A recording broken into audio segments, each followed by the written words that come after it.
दिनैनि बे जोंनि प्रेस मिट लाबोनायनि जाहोनानो जाहैबाय माखासे प्राइभेट स्कुलाव हगारनाय जोंनि बिधवा महिलाफोरनि माखासे प्रब्लेम बा उसुबिदा जानायनि थाखाय जोङो लाबोदों जे सोरबा सोरबा दासिमबो एडमिशन फिस होनो हायाखै बा लेखा बायनो हायाखै बेबायदि आं दिनै गाहाय नेहाथारि बे ससाइटिनि गाहाय नेहाथारि हिसाबै आंनाव फन हरै बुंहरगासिनो दं ताकि जोंनि बिटिआर एरियायाव थानाय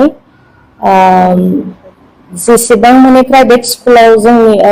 जाय बिमा बिफा गैजायै गथ'फोर मावरिया गथ'फोरनि एडमिशनखौ फ्रि हगारनांगौ बिनि थाखाय जोङो स्कुलनि बे प्राइभेट स्कुलनि गाहाय फोरोंगिरिनिसिम जोंनि ससाइटिनिफ्राय खावलायहरनाय थाबाय आरो आगोलावबो जोङो जोंनि ससाइटिनिफ्राय माखासे प्रस्ताब होनाय दङमोन जे जोंनि बिधवा महिलाफोरनो बिधवा पेन्सन होनांगौ होननानै जाखालाव दिनै बिधवा पेन्सन मोनैनि खाराव गथ' गथाय एडमिशन खालामनो हायै लेखा बायनो हायै प्रब्लेमा जागासिनो दं बेखायनो जोङो आसाम सरकार आरो बिटिसि सरकारनिसिम खावलायहरो जे जोंनि बे बिधवा पेन्सनखौ मान्थलि 5,000 के थाबैनो होयो आरो जोङो जेरै दा मावबोदों बेबायदिनो मावलांबाय थागोन दा जोंनि ससाइटियावहाय 500 एबभ जानानै दं जे जोंनि मेम्बार्सफ्रा आरो गोबां जायगानिफ्रायबो जोंखौ लेंहरगासिनो दं चिरां बाक्सा उदालगुरि बिथिंजाय बहुत जोंबायदि दुखुथिया महिलाफोर दं जोंनावबो फै होननानै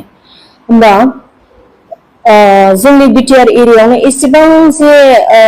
दुखुथिया महिलाफोर दङ बिसोर जे मा मावनानै जागोन दिनै हाजिरा मुजिरा खालामनानै गाव गावनि उदैखौ सुफुंनो ना गथ' गथायखौ फोरोंलांनो बेखायनो जोङो बार जोंनि ससाइटिनिफ्राय बिटिआर एरियानि सार आरो आसाम गभर्नमेन्टनि सारसिम बार जोङो रिकुवेस्ट खालामहरो जे जोङो 5,000 के मान्थलि बिधवा पेन्सन नांगौ होननानै आं बेखौनो जोंनि ससाइटिनिफ्राय बुंनानै बेखिनि बिबुंथि बुंनानै दोनथ'नाय जाबाय जोंनि मेन हेड अफिसा जाहैबाय बे क'क्राझारावनो दासिमबो गाव गावनि नामाव हा गैजाया बा न' गैजाया बिसोरनो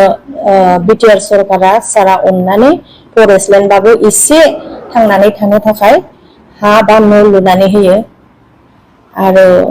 गथ'फोरखौ फ्रि एडुकेसन होयो